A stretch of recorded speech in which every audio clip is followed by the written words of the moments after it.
Nous allons pouvoir commencer. Certains sénateurs nous rejoindront encore, Monsieur Wimmer. En tout cas, chers collègues, nous devions entendre ce midi Madame Stéphanie Rizzo, qui est directrice générale du budget de la Commission européenne, sur la proposition du cadre financier pluriannuel de 2028 à 2034. C'est le budget à long terme de l'Union européenne. Madame Rizzo a eu un empêchement, d'ailleurs, qui n'est peut-être pas étranger à la manière aujourd'hui dont le Parlement européen se dresse contre la proposition de la Commission.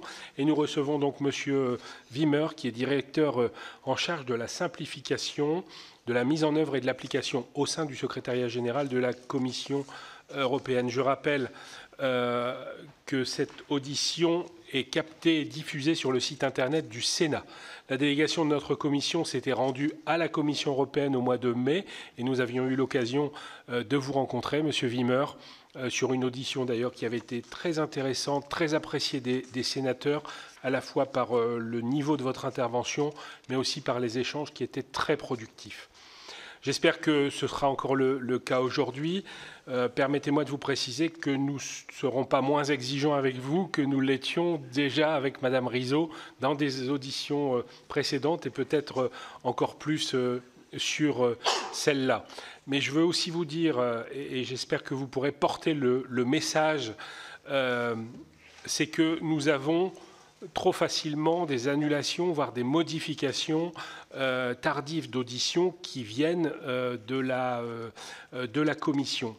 C'est un problème pour nous aussi, car nous avons aussi des problèmes d'agenda, des problèmes d'organisation. En plus, en ce moment, nous sommes en cadre budgétaire.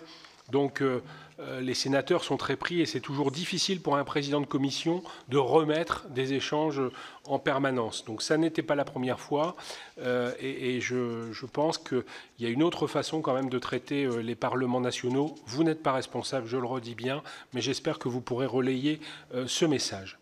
Sur le fond, nous avions entendu le commissaire Sérafine au mois de juin, avant la présentation de la proposition de la Commission européenne sur le cadre financier pluriannuel qui était présentée le 16 juillet dernier.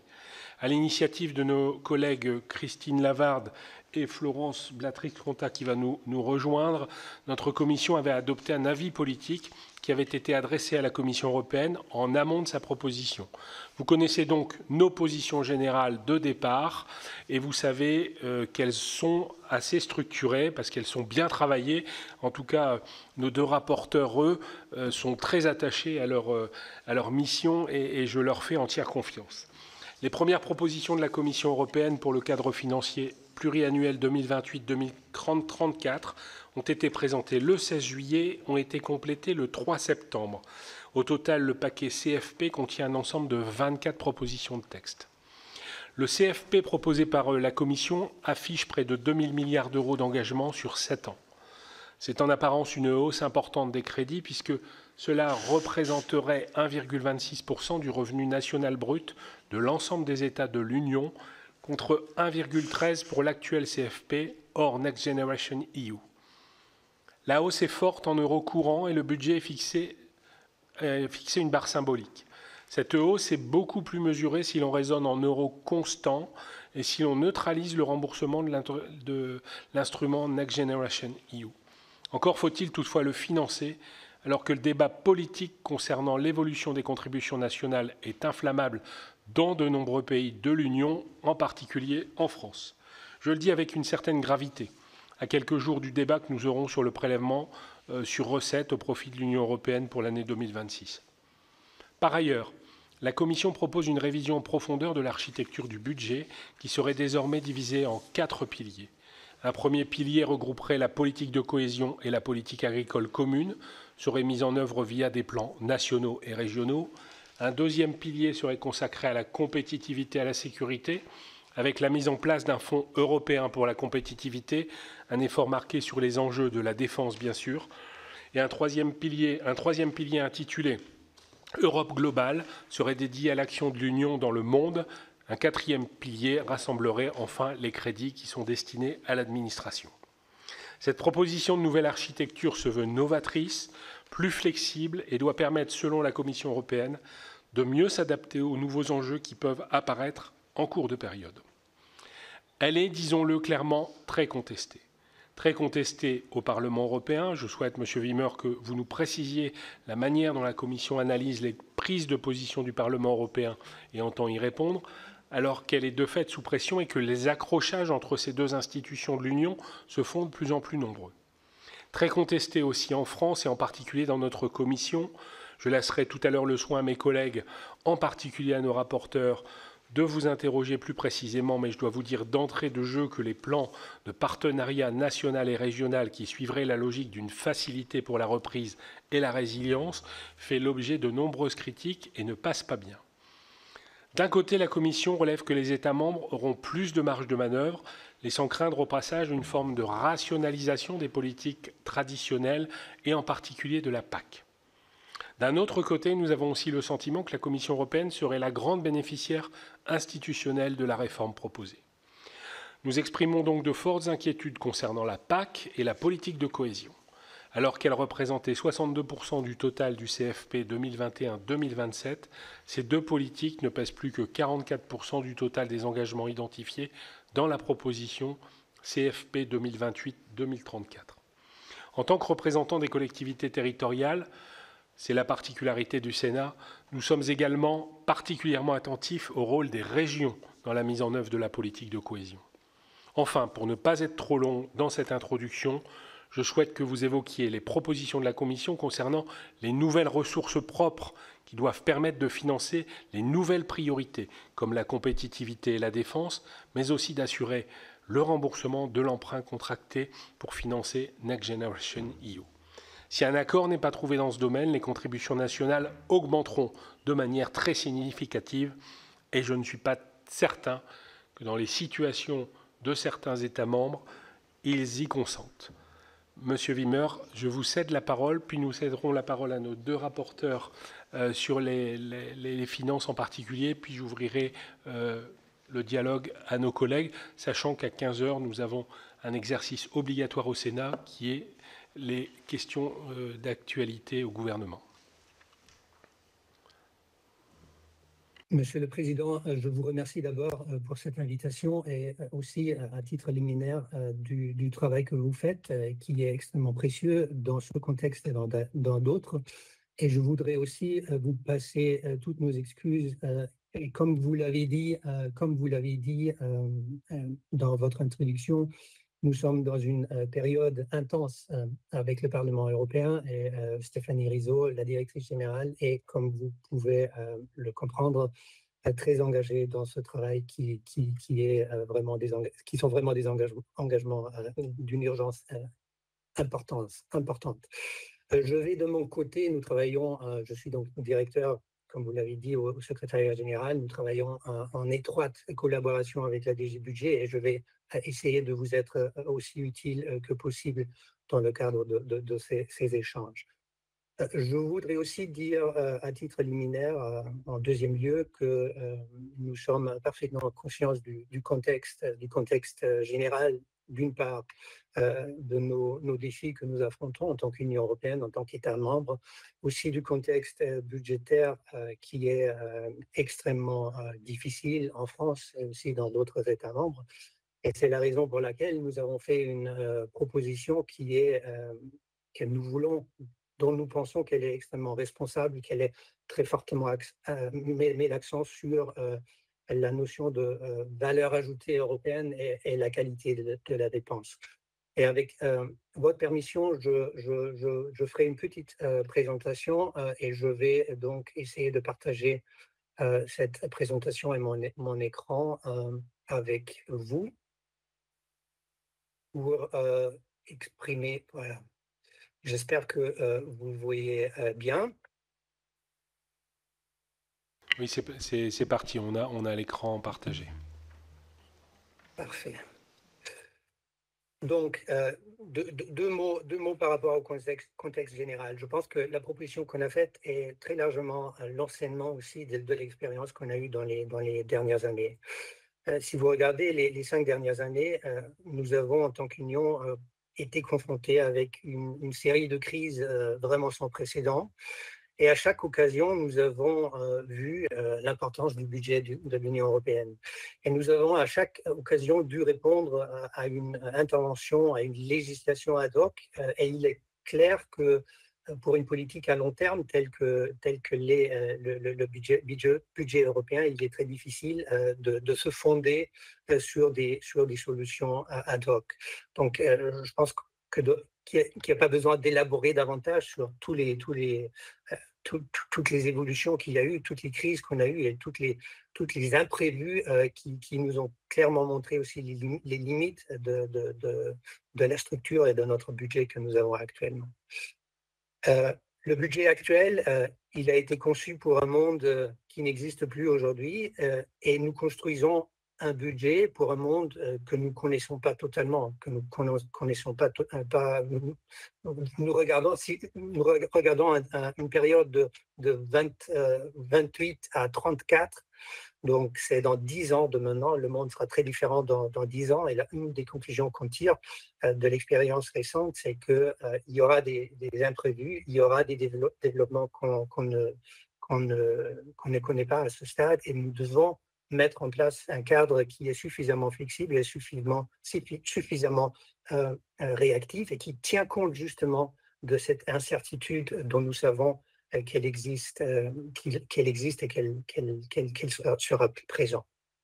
Quels sont les grands piliers de notre proposition, ou quels sont les éléments qui, selon nous, et vous en avez mentionné certains, caractérisent la proposition? Nous avons proposé un cadre financier qui est plus large. Et vous avez mentionné le montant de 2 milliards d'euros. De 2 000 milliards d'euros en prix courant, et ça c'est pour financer les priorités communes et aussi, comme vous l'avez dit à juste titre, pour permettre le remboursement des emprunts au titre de Next Generation EU. Donc, vous avez mentionné le chiffre de 1,26% du RNB de l'Union européenne en moyenne.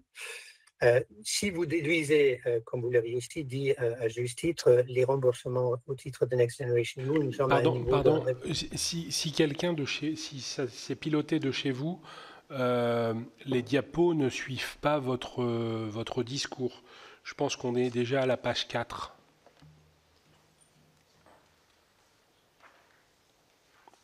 Oui, vous avez tout à fait raison. C'était pour vous montrer que je suivais. Oui, ceci dit, effectivement, je voulais tout à l'heure parler un peu des montants, mais je voudrais aussi, et ça, effectivement, en fait, il y a les deux sont pertinents parce que je voulais parler effectivement de la taille du budget et j'en reviendrai avec ce slide que vous voyez maintenant, mais je voulais aussi rappeler les éléments qui caractérisent la proposition, donc le niveau et le fait, la taille du budget. Et encore une fois, vous avez à juste titre mentionné que le remboursement au titre de Next Generation doit être tenu compte, et je reviendrai.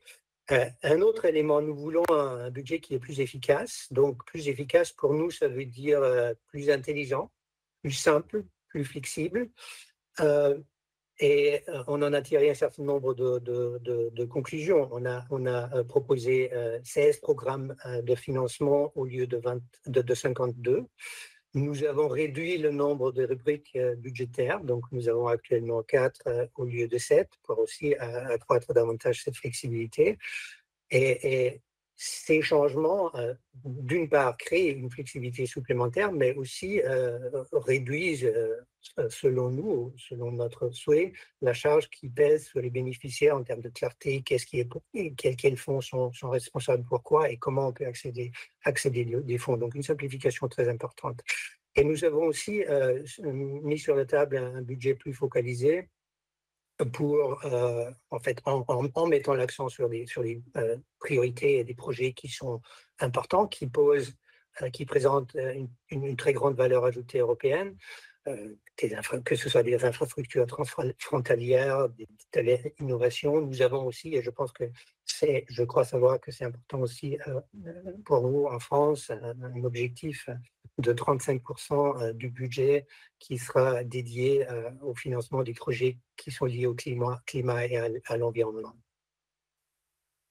Et maintenant, donc, j'en viens aux chiffres. Donc, le slide que vous voyez ici vous montre un peu la ventilation, l'articulation des différents éléments et comment ces 2000 milliards d'euros en prix courant sont distribués sur les différents programmes. Et vous voyez une partie extrêmement importante, à peu près 40% du budget est dédié au plan et à la rubrique 1. Donc ça, c'est le plan de partenariat national et régional que vous avez mentionné, avec les éléments très importants que vous avez soulignés.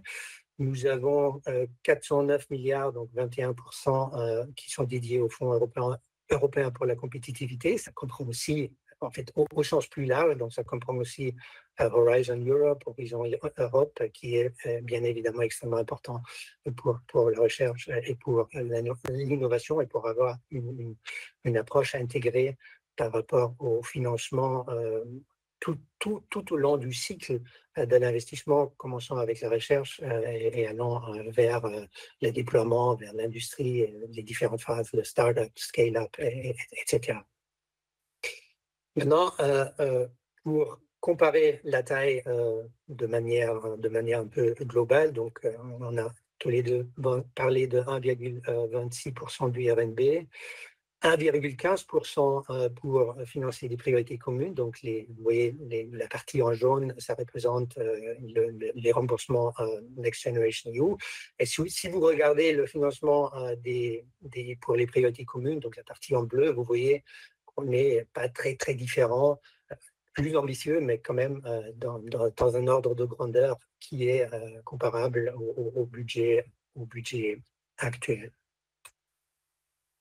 Maintenant, j'en viens à des éléments extrêmement importants, y compris à la lumière de ce que vous venez de dire. Je voudrais prendre un peu de temps pour... Je refais la demande, Monsieur Wimmer, parce que il y a une vidéo captation et les gens qui regardent n'ont pas accès comme nous directement au diaporama. Donc en fait, les pages du diaporama que vous commentez ne sont pas affichées à l'écran. Ah. Donc là, on est en principe à la page 5. Je suis désolé de ce petit... ou 6, 5 ou 6. C'est moi qui vous demande de m'excuser. Donc, le slide que moi, vous ne voyez pas le slide qui s'appelle plan de partenariat national et régional? Alors, refaites défiler. Là, on ne voit plus rien. Vous voyez? Non, pour l'instant, on ne voit rien. On vous voit, vous, mais on ne voit plus le diaporama. Ok, là, j'ai un problème. Et je vais essayer... Là, c'est bien. D'accord. Voilà, ok. Donc en fait, nous, on est à la page, entre la page 5 et la page 6, quoi. Selon votre... Et là, vous êtes à la 3. Sur l'écran, c'est la page 3. Voilà. 5, voilà, je pense que si vous... Voilà. 6, c'est parfait. Merci. Le tout, c'est de les suivre maintenant pour que les gens qui nous regardent en vidéo puissent avoir accès justement à ces tableaux. Merci. Est-ce que je peux vous proposer, parce que moi j'ai perdu dans votre système la possibilité de changer. Alors, je crois que c'est nous maintenant qui avons la main sur votre diaporama. Ce sera peut-être plus facile. Merci. Donc je vais dire à chaque fois quand je change de slide, et donc c'est bon. Donc, parce que, donc on va s'il vous plaît sur le prochain slide. Voilà. Parce que là, on parle des questions qui sont extrêmement importantes, y compris par rapport à ce que vous venez de dire. Et je sais quelle importance vous attachez au plan, à la politique agricole commune, à la politique de cohésion. Donc, la première rubrique avec les plans comprend donc des politiques extrêmement importantes comme la PAC, la politique de pêche, la politique de cohésion, la politique sociale, la politique de migration, des frontières et aussi de la sécurité. Et ce qui est effectivement une des innovations importantes de notre proposition, c'est que ces politiques seront dans leur cadre, dans le cadre de fonctionnement, dans le cadre de la gouvernance, intégrées et se traduiront dans des allocations budgétaires concrètes.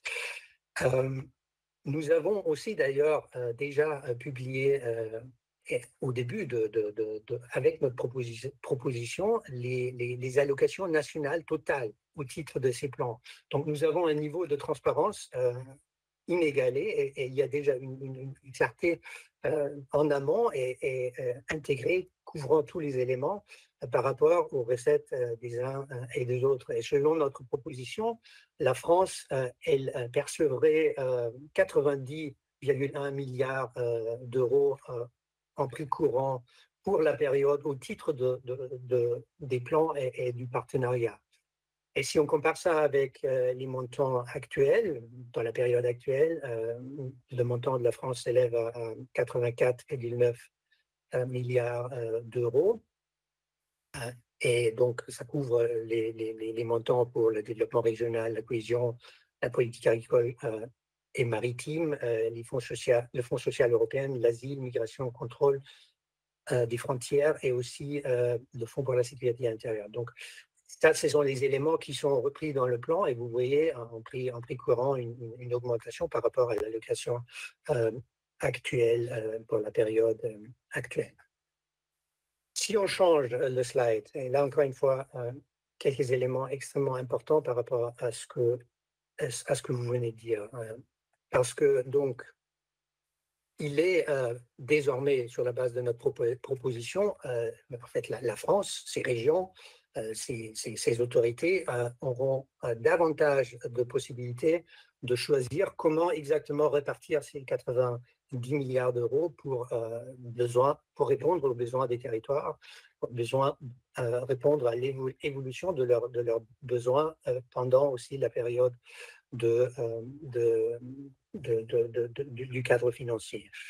Et cette répartition, elle se fera en dialogue ou dans le cadre d'un dialogue avec la Commission.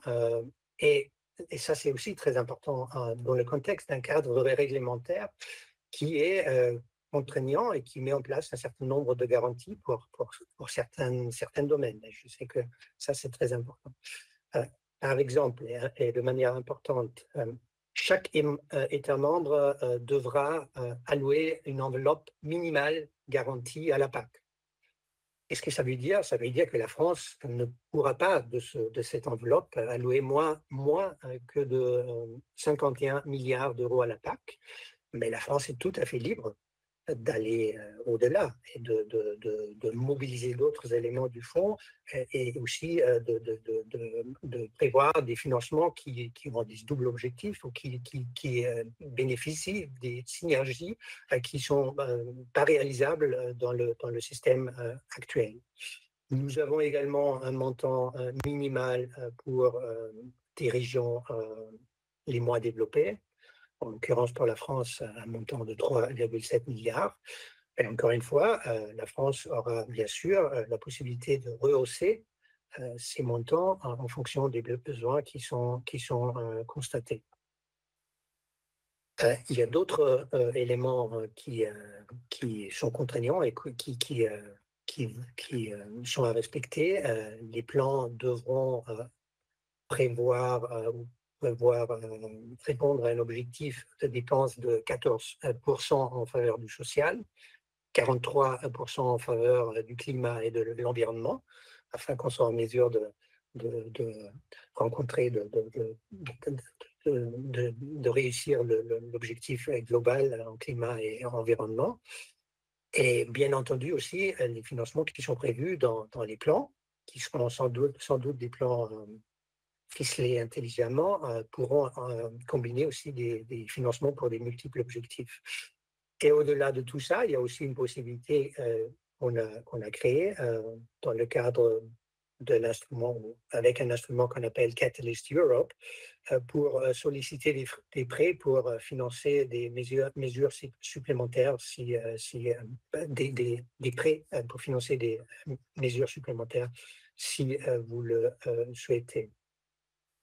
Et la France bénéficie bien sûr aussi, continue à bénéficier des ressources du Fonds social et du climat. Donc, il y a une flexibilité par rapport qui tient compte davantage vraiment aux besoins au niveau de chaque État membre. Il y a beaucoup moins que dans le passé une approche qu'on appelle en franglais one size fits all, mais un cadre réglementaire qui est contraignant. On doit remplir les objectifs qui sont formulés et il y a un certain nombre de protections qui sont extrêmement importantes par rapport notamment l'agriculture, par rapport aux régions les moins développées et les autres éléments que j'ai mentionnés. Est-ce qu'on peut montrer le prochain slide? Donc, par rapport à ce qu'on voudrait obtenir en termes de la programmation et des principes directeurs, j'en ai mentionné déjà quelques-uns, mais on voudrait, avec cette organisation des plans, obtenir un meilleur alignement avec les priorités européennes, qui tient en même temps compte des spécificités de chaque État membre. Je viens de le dire. D'ailleurs, les plans vont très probablement aussi comprendre dans beaucoup d'États membres ou certainement même des chapitres régionaux. Donc, en fonction des décisions qui sont prises au niveau national et qui reflètent aussi les traditions des différents États membres. Nous voulons, avec cette proposition, réduire de manière importante la charge administrative à tous les niveaux, que ce soit au niveau européen, même si au niveau national et pour les bénéficiaires. Nous avons, dans notre proposition aussi, inclus une meilleure protection de l'état de droit via un système de conditionnalité qui est renforcé avec notre proposition. Mais en même temps, nous avons aussi créé la possibilité de prévoir, et même le souhait de prévoir des jalons positifs par rapport à l'état de droit pour faire des réformes en ce sens. Donc, il y a des incitations, mais il y a aussi un système de conditionnalité importante. J'ai mentionné donc le budget minimum garanti pour la PAC. Nous savons à quel point vous êtes attachés, vous l'avez dit dans votre présentation, à un fort ancrage territorial. Donc, il est extrêmement important qu'il y ait la possibilité, même l'attente, que dans la continuité des programmes actuels, une gestion de nombreux dispositifs soit donnée ou que ce soit les régions qui en sont responsables. Et d'ailleurs, les régions ont tout à fait la possibilité, et encore une fois, on est très largement inspiré aussi du système de cohésion actuel dans la gouvernance sur ce point-là. Les régions ont tout à fait la possibilité de négocier et discuter directement avec la Commission. Je sais que ça, c'est aussi un élément qui est très important pour nous et pour les régions. Et nous avons d'ailleurs, parce que vous avez dit qu'il y a un scepticisme par rapport à l'application pure et simple du fonds de relance ou des principes du fonds de relance. Je voudrais dans ce contexte-là insister et souligner que justement ce que nous proposons, ce n'est pas le fonds de relance. Nous avons essayé de prendre les meilleurs éléments des deux systèmes et de créer un système qui est plus performant, qui est mieux. Et par exemple, parmi les changements que nous avons prévus, et ça c'est un changement fondamental par rapport à la situation sous le fonds de relance, c'est que tout le système s'appuie sur le principe de partenariat, que tout le système s'appuie aussi selon les règles, les principes de gestion partagée. Nous avons un système d'audit intégré et donc toute une série d'éléments qui sont très, très différents de ce que vous pouvez rencontrer du fonds de relance, qui a quelques éléments positifs, beaucoup d'éléments positifs même, mais qui a aussi des faiblesses dont on a essayé de tirer les conséquences. Donc, ce qui est important pour moi, c'est de vous expliquer, de vous convaincre idéalement que ce qu'on propose, c'est la synthèse des deux systèmes et on essaie vraiment d'apprendre des expériences actuelles qu'on a. Et nous avons aussi, et je pense que d'un point de vue budgétaire, ça c'est aussi quelque chose qui est très important pour vous, nous voulions faire en sorte qu'on a un mécanisme de décaissement plus rapide qui est lié aux résultats. Donc on a aussi un décaissement et des jalons qui sont beaucoup plus équilibrés dans le temps, parce que je sais que vous avez actuellement un problème, nous avons collectivement un problème que en début de la période, il y a moins de dépenses budgétaires que nous avons prévues, collectivement, et à la fin, il y a beaucoup plus. Et nous pensons que ce système que nous proposons va aussi contribuer à, à, à, à- à créer davantage de stabilité et un meilleur équilibre par rapport au décrissement. Ensuite, le prochain slide, et je vais essayer, Monsieur le Président, de ne pas être trop long, mais vous avez aussi mentionné, bien sûr, la compétitivité, et dans ce contexte, notamment la défense. Et je voudrais mettre l'accent sur plusieurs éléments. Premièrement, d'abord, la compétitivité comme élément structurant très, très large et très important de manière horizontale, un fonds de compétitivité qui est fort, y compris financièrement, donc qui consacre 131 milliards d'euros à la résilience, à la sécurité, à la défense, donc justement sur ce volet-là. Donc ça, cet élément-là, vous voyez en jaune, tout le fonds vaut 451 milliards, donc ça c'est vraiment un deuxième grand pilier de notre proposition.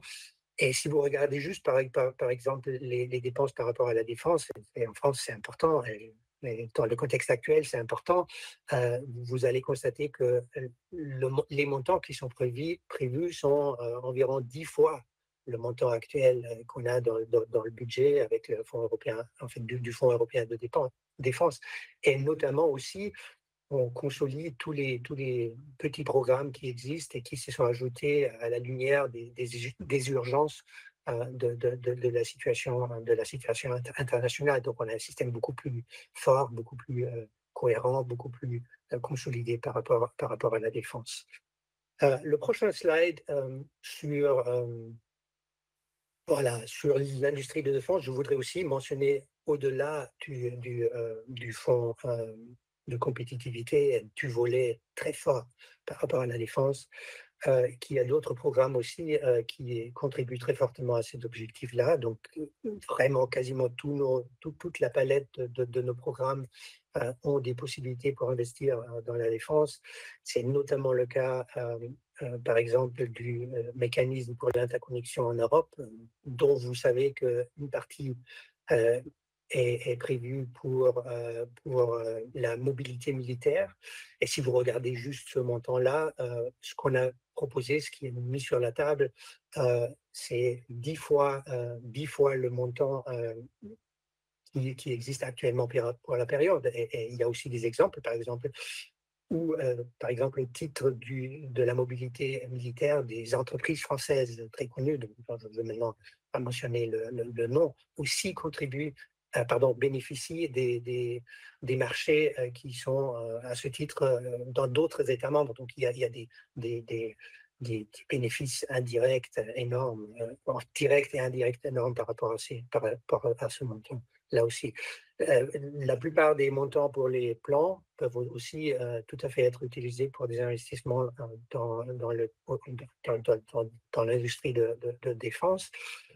Et il y a bien sûr aussi hors budget, parce que ça, pour des raisons aussi de base juridique, c'est pas possible d'intégrer dans le budget européen, aussi juridiquement. Et il y a aussi bien sûr la facilité européenne pour la paix qui bien sûr continue à rester extrêmement importante. Je suis pas loin de la fin, mais si vous pourriez montrer le prochain slide, s'il vous plaît. Voilà, donc je voudrais juste la mentionner, comme je l'avais déjà indiqué brièvement, de manière un peu plus globale, le mécanisme pour l'interconnexion en Europe, comme un exemple aussi très important d'un programme qui reste préservé et qui s'occupe donc des interconnexions de transport, aussi de l'énergie, avec des renforcements très significatifs, 10 fois plus dans la mobilité militaire, comme j'ai déjà dit. Mais si vous regardez l'enveloppe du transport, pour le transport, c'est un doublement, 5 fois pour l'énergie, parce qu'elle a effectivement un défi extrêmement important en Europe, que ce soit avec les réseaux. C'est clair que aussi par rapport à notre sécurité et par rapport à notre compétitivité, c'est un élément super important. Et finalement, quelques slides sur le volet ressources propres. Et je commence, parce que ça c'est techniquement aussi dans la décision sur les ressources propres, avec le mécanisme extraordinaire de réaction aux crises. Euh, non, non, c'est celle d'avant, s'il vous plaît.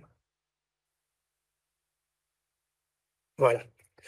Donc, notre proposition contient une innovation majeure et importante, et ça, c'est donc un mécanisme extraordinaire qui est très difficile, très lourd à mobiliser, mais qui existe pour une situation où il y aurait des crises graves ou des crises avec des conséquences vraiment graves, pas prévues et qui vont dans un ordre de grandeur qui dépasse les éléments qui sont possibles par rapport au cadre financier ordinaire. Et dans ce cadre-là, ou dans le cadre de ces mécanismes, il y a la possibilité d'activité donc de manière très difficile, avec un seuil qui est relativement élevé, par le Conseil avec l'accord du Parlement européen, ce mécanisme et qui, à ce stade, et qui, s'il est activé, permet à fournir des prêts aux États membres pour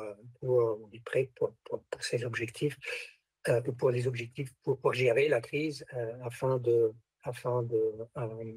pouvoir y répondre. Un élément qui est important ici, c'est on n'est pas totalement dans le contexte Next Generation EU, parce que là, on parle des prêts. Donc, ce sont des prêts que l'Union souscrit et passent aux États membres, et ce sont des prêts qui doivent être remboursés aussi. Donc, même si ce mécanisme est mobilisé, ça ne va pas affecter a priori les contributions nationales au budget de l'Union. Et finalement, je termine avec quelques slides et quelques éléments sur le financement, parce que vous l'avez aussi mentionné, et vous avez notamment aussi, à juste titre, euh, d'abord insisté sur le fait que la situation de financement ou la situation financière des États membres est difficile en Europe. Aussi, le fait que les ressources propres font une partie intégrante et extrêmement importante du paquet qu'on a proposé. Donc, l'idée de notre proposition était justement, tenir compte de cette situation, de garder les contributions des États membres au titre de la contribution RNB et TVA stable. Donc, c'est le gros des contributions des États membres. Donc, c'est une proposition aussi en ce sens dont nous pensons qu'elle est extrêmement responsable. Donc, nous avons stabilisé en termes réels au niveau de l'Union, en fait, de l'année 27 pour l'Union, le niveau des contributions TVA et RNB. Et nous avons, parce que ça, bien sûr, ne permet pas de financer le niveau d'ambition qu'on a proposé, encore une fois, vous l'avez mentionné, nous avons proposé 5 nouvelles ressources propres, et aussi on a fait quelques ajustements des sources de recettes existantes au budget. Et je voudrais juste rapidement vous les présenter. Donc, les 5 nouvelles ressources propres constituent pour nous une modernisation importante du système de ressources propres. Vous avez vu l'évolution dans les années, vous avez aussi vu les discussions qui étaient très difficiles dans les dernières années par rapport à la roadmap, par rapport aux ressources propres. Là, ça fait vraiment partie du paquet. Là, ça fait partie d'une négociation globale, et donc nous pensons que cette fois-ci, c'est vraiment un élément intégrant et absolument essentiel de notre paquet. Les nouvelles ressources propres devraient générer un montant annuel de 65,9 milliards d'euros de recettes supplémentaires pour combler de cette différence entre la stabilisation des contributions et donc le niveau de dépenses.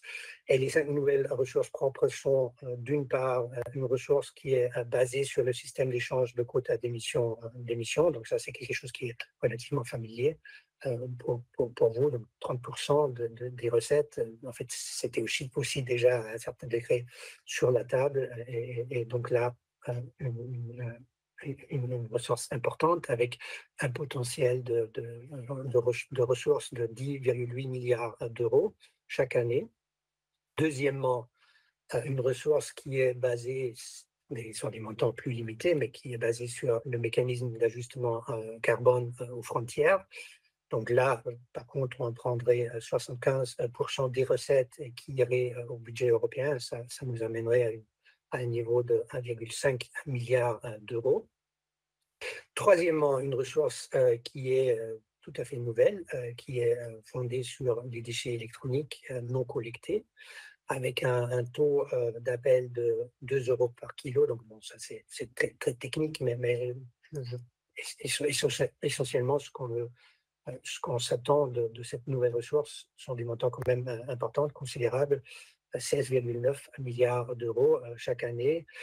C'est une ressource dont nous pensons qu'elle a un fort potentiel, aussi qu'elle est relativement simple à collecter et elle bénéficie déjà aussi d'une législation sectorielle nécessaire qui les sous-tend. Donc ça, c'est important.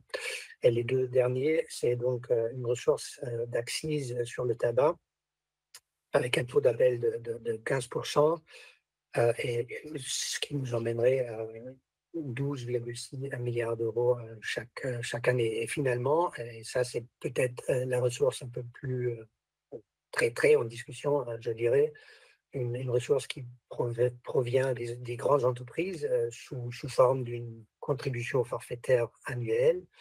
C'est vraiment que pour des très grandes entreprises, donc des entreprises où le chiffre d'affaires net dépasse 10 millions d'euros. Et surtout, elle est suffisamment petite, entre guillemets. Je dis pas petite, mais elle est pas aussi grande qu'elle affecte dans notre analyse les décisions de location, de lieux où s'installer pour une entreprise. Donc, je sais qu'il y a une certaine discussion autour de cette ressource. C'est un élément qui est dans la roadmap qui a été agréé dans le passé, de regarder aussi cette dimension des entreprises.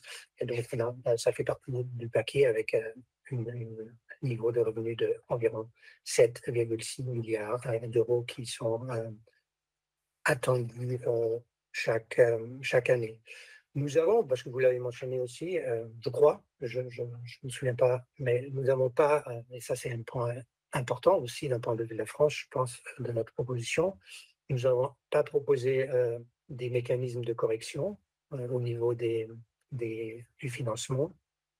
Nous pensons que euh, c'est la transparence, c'est pas justifié, et nous pensons donc, comme avec notre proposition d'avoir proposé un système qui serait beaucoup plus juste. Et après, on a aussi fait quelques ajustements. Je ne sais pas dans quel degré de détail vous voulez aller, mais par rapport aux ressources existantes, par exemple, on a changé, on a proposé de réduire les frais de perception des droits de douane à 10%, à un niveau qui est beaucoup plus réaliste par rapport à l'effort qui est nécessaire. Et il y a aussi des législations qui affectent aussi les recettes. Par exemple, toutes les évolutions par rapport au e-commerce et l'inclusion des petits colis dans notre système de douane. Ça a aussi une incidence financière au titre de nos ressources Merci. propres qui est. Merci, Monsieur Voilà. Wimmer. Je pense, voilà. Ok, Je pense merci. que Oui, c'était exhaustif, large, etc. Alors, de ma part, deux remarques. Après, je laisserai la parole à nos deux rapporteurs avec 3 minutes maximum pour que vous puissiez leur répondre. Et après, on ouvrira le débat auprès de nos collègues. Une première remarque assez anecdotique, c'est de dire que, effectivement, vous n'êtes pas allé cette fois-ci politiquement sur les rabais, mais je dirais que le plus gros rabais, c'est la France qui le fera sur la PAC. Donc, c'est quand même pas. Voilà, je pense que c'était peut-être, nous le pensions ainsi, le fait de diminuer la PAC, en tout cas en façade, c'était peut-être une façon de revenir sur la question des rabais. Et donc voilà. Et la deuxième, peut-être plus politique, c'est de dire, je sais très bien que ça bouge beaucoup là actuellement entre la Commission et le Parlement, et je pense que nos deux rapporteurs iront sur cette question, c'est de dire, voilà, la maquette que vous nous présentez là, elle est telle qu'elle, puisque c'est celle globalement de juillet et septembre. Est-ce qu'elle va bouger à la marge ou est-ce qu'elle va vraiment être modifiée? Voilà. Donc ça, je laisserai nos rapporteurs aller sur cette question, et puis vous pourrez y répondre.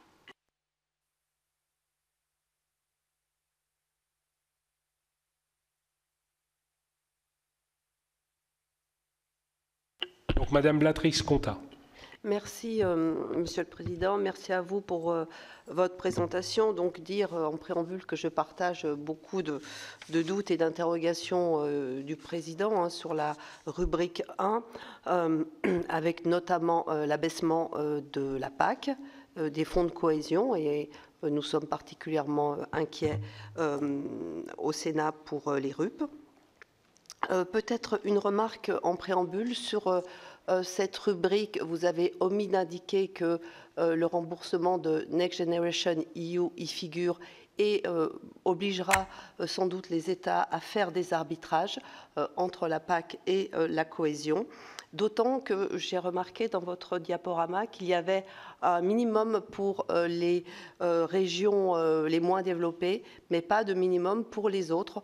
Donc, ce serait quand même important à sanctuariser.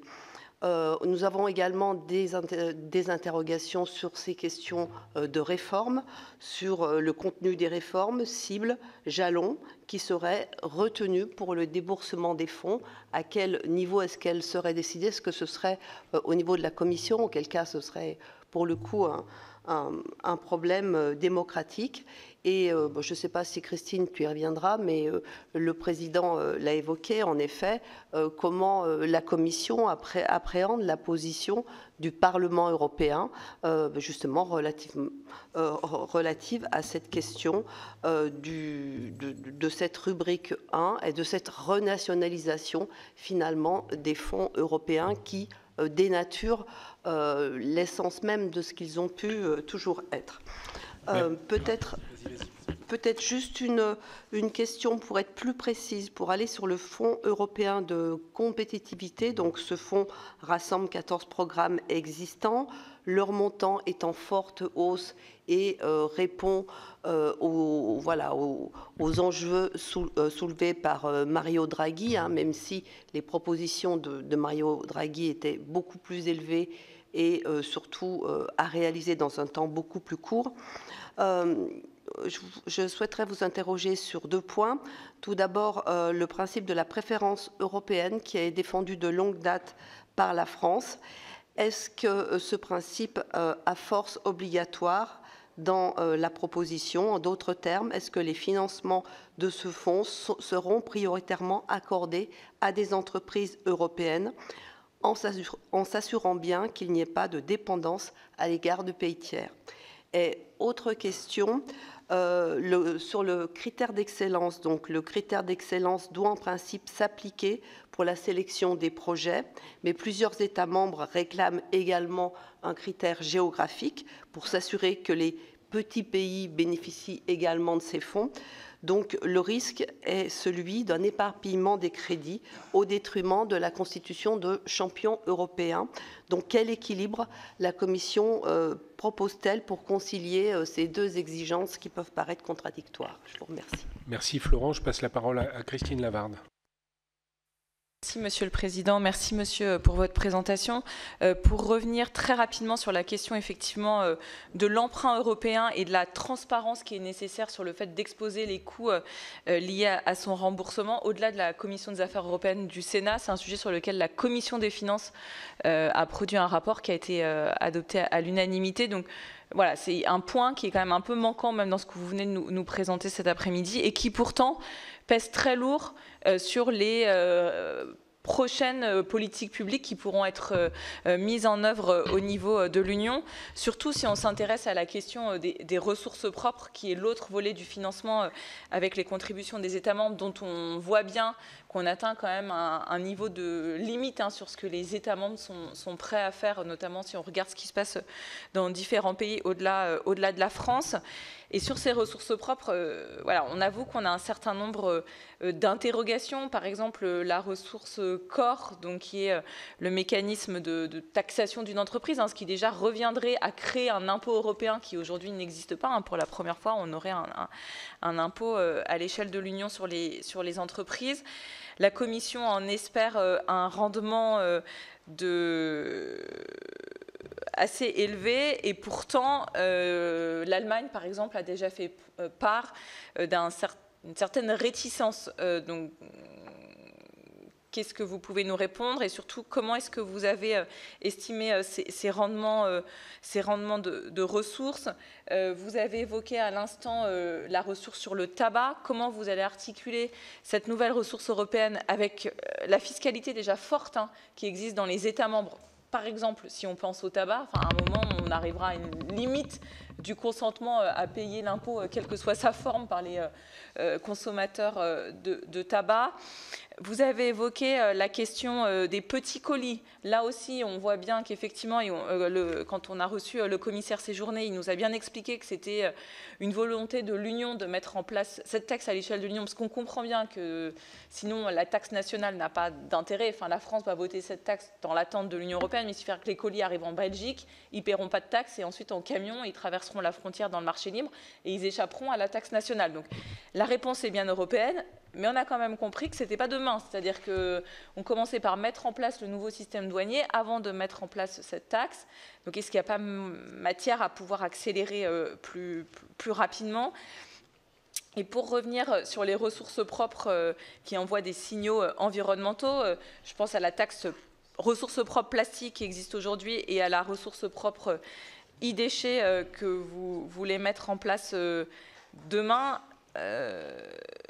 Est-ce vraiment ces taxes qui permettent d'améliorer les systèmes de collecte dans les États membres? On est plusieurs ici au sein de la Commission des Affaires européennes à travailler sur ces questions dans nos propres commissions. Et on voit bien que ce n'est pas forcément le cas. Donc là, c'est presque taxer pour taxer. Mais si la Commission voulait avoir un vrai rôle, il faudrait que ça s'accompagne de d'autres politiques, par exemple en matière de recyclage, de réincorporation des matières recyclées, au-delà de uniquement taxer pour qu'il y ait aussi un marché en fait, pour ces produits collectés. Voilà les remarques que je souhaitais faire. Merci. Je vous propose d'essayer de répondre en 5 minutes à nos deux rapporteurs, parce que je voudrais quand même que certains de nos commissaires puissent s'exprimer s'ils le souhaitent. Merci beaucoup.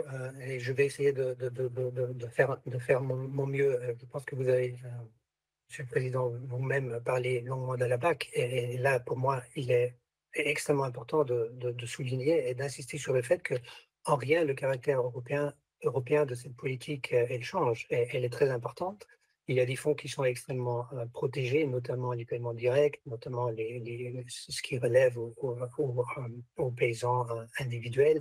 On a mis aussi un certain nombre d'accents dans le cadre de la PAC pour les nouvelles, en fait, les jeunes, les innovations des régions qui sont ou le mot français m'échappe, les domaines moins favorisés. Donc, le caractère européen reste tout et entier. Et d'ailleurs, il y a un certain nombre de règles qui sont parfois même plus contraignantes que dans le système actuel. Donc, il n'y a rien qui change à ce niveau-là.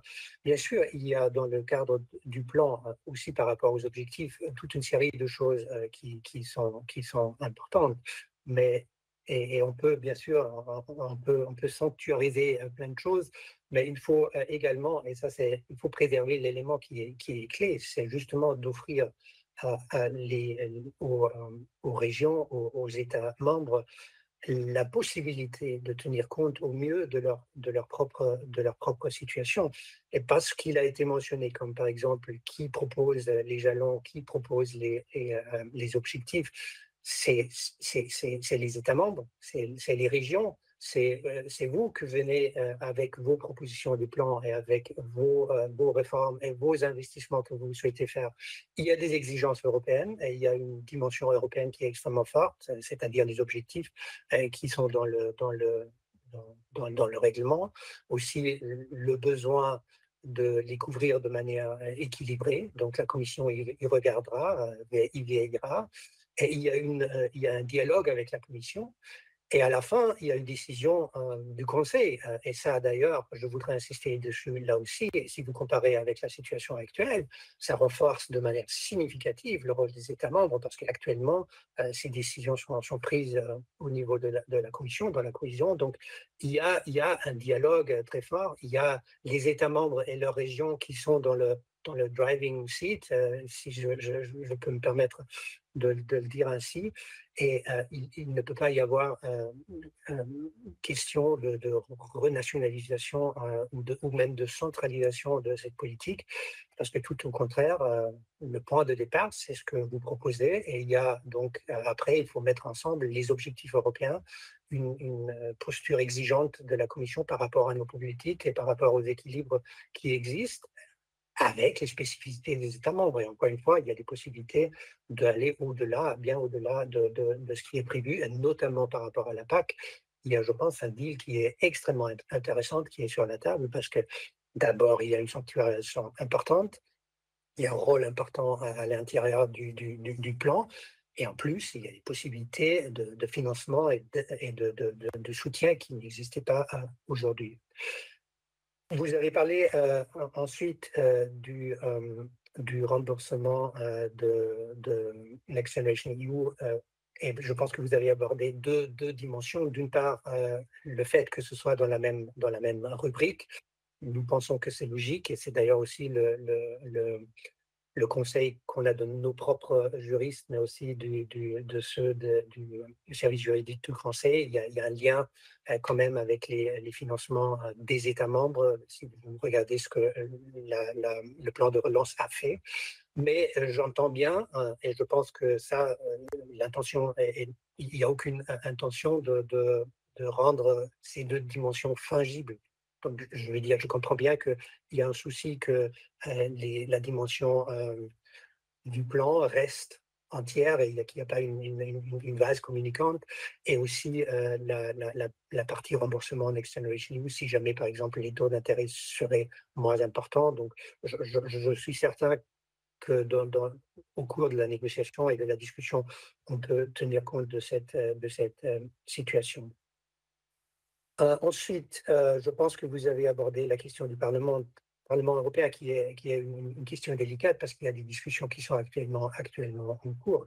Je pense que nous avons vu les préoccupations telles qu'elles ont été exprimées. Nous sommes en ce moment-là en train de discuter, de voir comment en tenir compte. Notre proposition est sur la table, mais nous sommes bien sûr tout à fait disposés à voir comment on peut clarifier certaines choses, comment on peut au cours de la négociation, être plus précis dans les assurances qu'on peut donner. Je pense qu'il y a beaucoup d'éléments qui sont déjà dans la proposition, si on regarde de manière précise, comme par exemple par rapport au rôle des régions, à la possibilité de parler directement avec la Commission. Et il y a toute une série de choses qui sont déjà là et qui doivent d'une part expliquer, mais qui peuvent peut-être d'autre part aussi être précisées davantage. Donc je pense que c'est un processus qui est tout à fait normal, et nous sommes donc en train de discuter avec aussi le Parlement, et bien sûr dans le contexte normal aussi des négociations avec le Conseil, avec les États membres, pour voir où sont les équilibres qu'on va tout trouver. Vous comprendrez que je ne peux pas aller plus loin, mais encore une fois, nous abordons ça de manière très constructive. La proposition est sur la table, mais il y a un processus après toute proposition qui va sans doute mener à des situations où il y a des améliorations, des précisions au cours de la discussion et de la négociation. Ensuite, je pense que Madame Amorin-Desailly a mentionné un certain nombre d'éléments, notamment par rapport aux ressources propres, et je pense qu'elle a raison.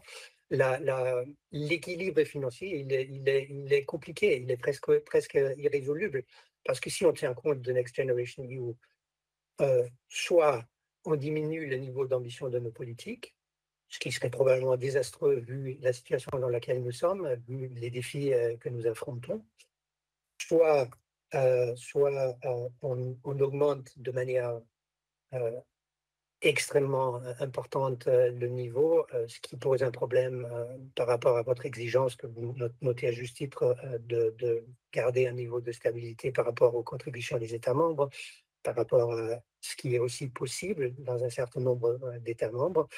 Donc, la seule solution, ou la solution que nous avons vue pour cette équation budgétaire, c'est justement de proposer un mix, un mélange de ressources propres qui, de notre point de vue, font du sens.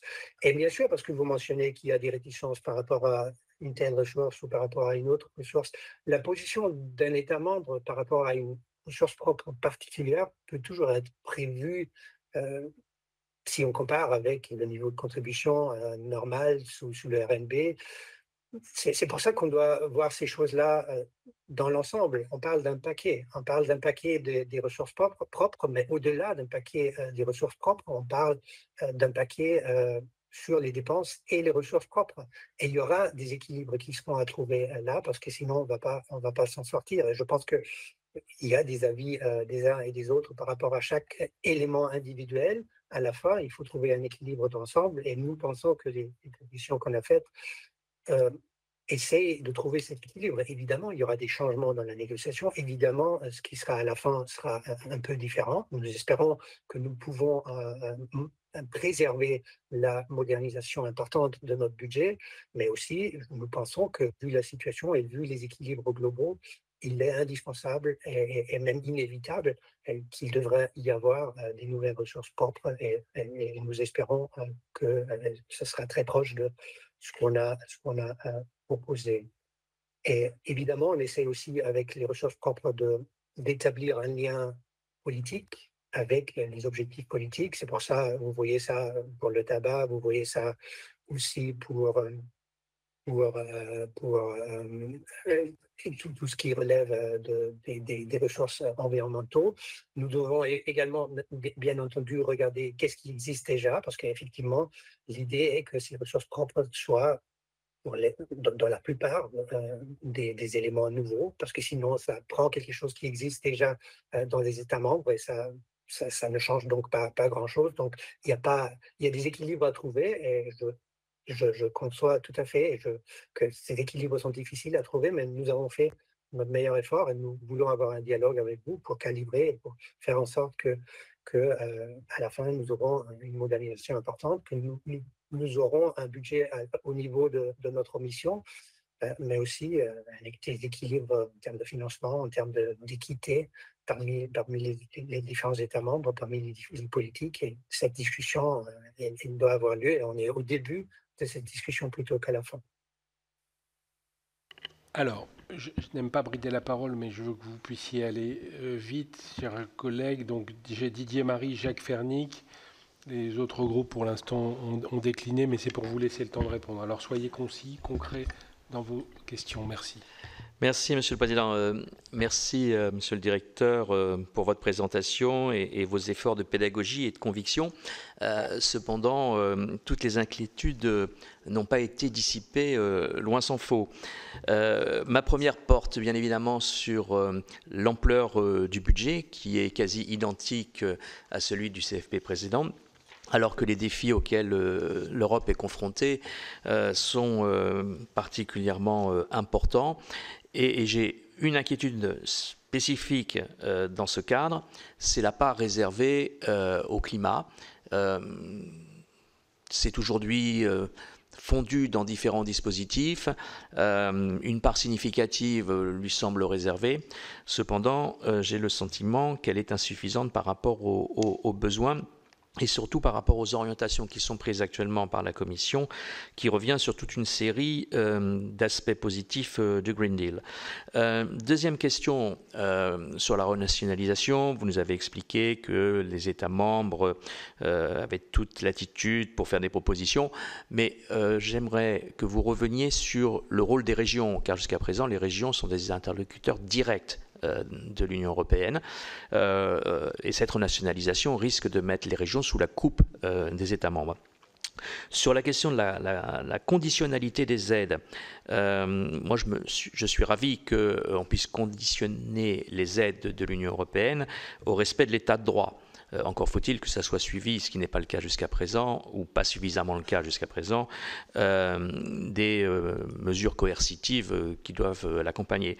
Par contre, je suis beaucoup plus inquiet sur les conditionnalités à d'autres réformes. Est-ce que vous pourriez nous préciser à quoi la Commission s'attend dans les négociations avec les États membres en matière de réforme? S'agit-il d'aller faire des réformes sur les retraites, sur leur fiscalité, sur telle ou telle autre orientation, ce qui poserait des problèmes majeurs? Enfin, sur les ressources propres, on ne peut que regretter que le premier paquet de ressources qui avait été préparé suite à un accord avec les États membres qui devait être mis en œuvre en 2023 ne l'est pas été. On a juste une seule taxe qui est aujourd'hui efficiente, c'est celle sur le plastique non recyclé. Il était prévu une redevance numérique, l'utilisation d'une partie des revenus de l'ETS et du mécanisme carbone aux frontières. Et donc, ne craignez-vous pas que les nouvelles propositions subissent un désaccord de la part des États membres et que du coup, nous n'ayons pas ces ressources propres au rendez-vous pour l'équilibre du budget? Et dans ces conditions, comment est-ce que vous pensez pouvoir l'engager? Merci. Et Jacques Fernic. Oui, non, je vais me concentrer sur un seul point qui a d'ailleurs déjà été évoqué, abordé par Christine Lavarde tout à l'heure. La ressource propre, parmi les nouvelles annoncées principales, le rendement estimé, c'est près de 17 milliards d'euros, c'est celle sur les déchets électroniques non collectés. Si j'ai bien compris, c'est une ressource propre qui va fonctionner comme celle existant déjà sur le plastique non recyclé, c'est-à-dire qu'en réalité, c'est une ressources statistiques qui se traduiront concrètement par une hausse des contributions provenant des budgets des États membres. On est bien d'accord. Et ce sont des ressources qui, dans leur esprit, sont vouées à se réduire si nous tenons nos trajectoires vers l'économie circulaire. Donc, d'un certain point de vue, ce ne sont pas des solutions durables, même si ce sont des solutions utiles, c'est clair. Mais utiles, est-ce qu'elles sont efficaces? Nous, on voit de notre côté que la taxe plastique, elle peine à faire bouger les lignes et à réduire effectivement la part de plastique non recyclé. Et donc cette nouvelle taxe sur les déchets électroniques non collectés. Ce qui augmente les problèmes, c'est des mises sur le marché sans souci de responsabilité des producteurs, c'est des défauts d'éco-conception, d'incorporation de matières recyclées, des défauts de performance des éco-organismes et de collecte. Et en gros, c'est de fait le contribuable qui va payer et pas directement les responsables de ces travers. On n'a pas un système qui pose des difficultés sérieuses. Merci. Je vous laisse répondre, Monsieur Wimmer. Et merci. Quelques points très importants aussi. Donc, je commence avec l'objectif climat. Et je voudrais dire, donc, on a un objectif qui est à 35% pour le cadre financier dans son ensemble. C'est une somme très considérable et c'est un pourcentage et un objectif qui est extrêmement ambitieux aussi si on tient compte de la structure de nos priorités et du budget. Par exemple, vous avez un accent qui est très fort sur la sécurité, sur des éléments qui ne sont pas nécessairement dans des domaines qui relève de cet objectif. Et si vous tenez compte aussi de cette situation, l'objectif de 35% est extrêmement fort. Il couvre aussi des éléments qui vont au-delà de ce qui existait dans le système actuel. Donc, c'est ambitieux. C'est une amélioration du système actuel aussi parce que ça évite du double comptage, par exemple, sur des dépenses qui sont à la fois climat et biodiversité qui sont comptées à deux reprises. Et on a aussi un autre élément qui est extrêmement utile et important dans ce contexte-là, c'est qu'il y a une ventilation juridiquement contraignant par rapport aux programmes les plus importants qui contribuent à cet objectif. Et on a aussi une méthodologie qui est harmonisée, qui est extrêmement transparente. Et il y aura un monitoring très, très étroit par rapport à ces questions, y compris d'ailleurs sur des questions de biodiversité, dont je sais que la France est très, très attachée. Sur le rôle des régions. Ça, c'est un point très, très important parce qu'il y a effectivement énormément de malentendus autour de ça. Et je suis d'ailleurs certain qu'on peut expliciter encore davantage un certain nombre de choses au cours de la discussion et au cours de de la négociation. Mais je veux dire très très clairement, le système de gouvernance, le système tel qu'il est proposé, s'inspire de ce que nous avons aujourd'hui dans la cohésion, ce qui est aujourd'hui dans la Common Provisions Regulation.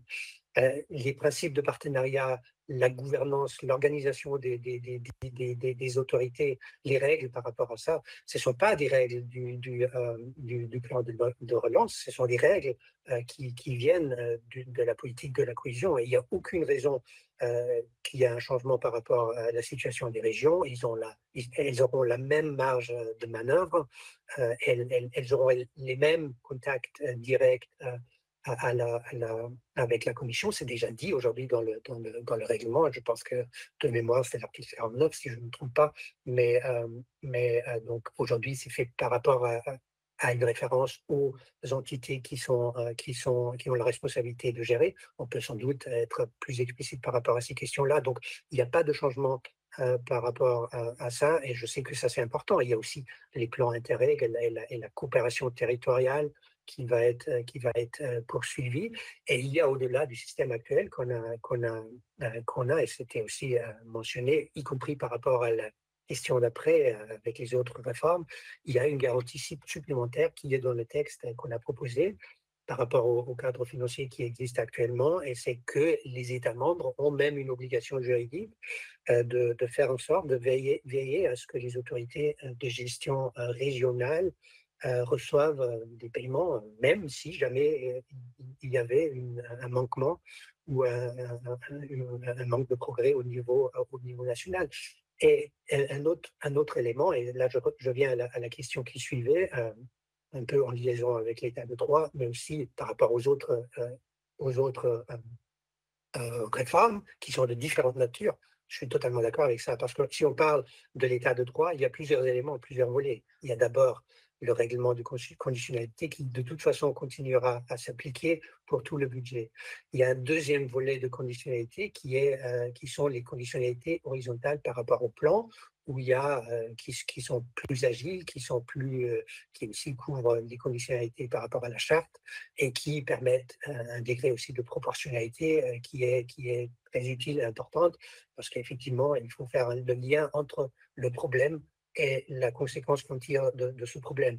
Et il y a un troisième élément, et ça, on est dans un autre domaine, le volet, l'élément positif, les incitations, la possibilité d'inclure des réformes par rapport à l'état de droit dans les plans, et il est clair que les autorités responsables pour mobiliser ces paiements sont ceux qui sont aussi responsables par rapport aux réformes qui doivent être faites. Et la même chose par rapport aux autres réformes, donc, parce que là, on est tout à fait dans un esprit des incitations positives. Ces propositions viennent des États membres, des régions, et donc c'est à vous, en premier lieu, de proposer, voilà, quel est le mix, quel est l'équilibre, quelles sont les réformes que vous voulez faire, et par rapport auxquelles vous voulez un soutien. Et ça, c'est un élément qui était positif dans le plan de relance et qu'on voulait prendre, qui est la possibilité de réforme et des investissements. Mais tout ça, c'est basé sur les propositions qui sont faites par les États membres, par leurs régions, dans leurs différents domaines. Et je pense que le souci est qu'il y ait des cross-conditionalities, qui est pas du tout l'intention du système.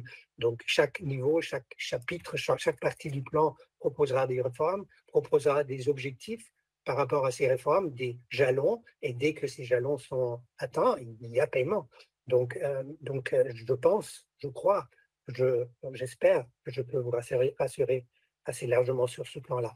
Ce dont la Commission sera vigilant, ou là où la Commission sera vigilante, c'est qu'il y ait un équilibre global par rapport aux objectifs qui sont formulés dans le règlement, et que ces objectifs soient de manière équilibrée poursuivis. On aura un dialogue sur ces questions-là, et il y aura à la fin une décision du Conseil. Finalement, oui, un certain nombre de choses qui sont être faites par les ressources, les commentaires que les deux intervenants ont fait par rapport aux ressources propres sont pertinents, bien sûr. On doit regarder vraiment les ressources propres en tant que paquet. Moi, je suis persuadé que cette fois-ci, il y aura les ressources propres joueront un vrai rôle. Pourquoi? Parce que ça fait partie de l'équilibre d'ensemble. Avant, dans les dernières années, c'était complètement, il n'y avait pas une pression de se mettre d'accord sur quoi que ce soit, parce que si un État membre avait un veto par rapport aux ressources propres, il y avait un veto, il n'y avait pas de progrès. Là, on est face à un paquet d'ensemble et il faut trouver ces équilibres dont on a parlé. Et l'équation financière est compliquée. Il n'y a pas 36 000 solutions et c'est pour cette raison que je suis personnellement totalement convaincu qu'il y aura un mouvement et des changements par rapport aux ressources propres. Encore une fois, il y a des préférences différentes par rapport à l'une ou à l'autre. Il y aura un équilibre d'ensemble à trouver. Certains éléments que vous avez mentionnés sont pertinents dans notre considération. Pour nous, il est important aussi que les ressources propres soient liées aux politiques. Et d'ailleurs, j'ai oublié à répondre à un élément tout à l'heure par rapport aux ressources propres, c'est les petits colis. Parce que les petits colis, les contributions douanières font déjà partie de nos ressources propres traditionnelles. Et donc, une extension aux petits colis, il n'y a pas un acte spécifique. Donc, il y a bien sûr la législation sous-tendant, mais il y a un peu cette particularité de ça. De même, le système ETIAS, c'est pas techniquement une ressource propre, mais c'est où on augmente le niveau ETIAS. Donc, c'est le ESTA européen, si vous voulez. Donc, l'augmentation, ça reviendra au budget. Ce n'est pas une ressource propre techniquement, ça s'appelle Other Revenue, c'est traité comme Other Revenue, mais ça augmente aussi, c'est une petite contribution aussi côté recette de notre budget. Et j'espère avoir répondu au mieux à vos questions. Merci Monsieur Wimmer.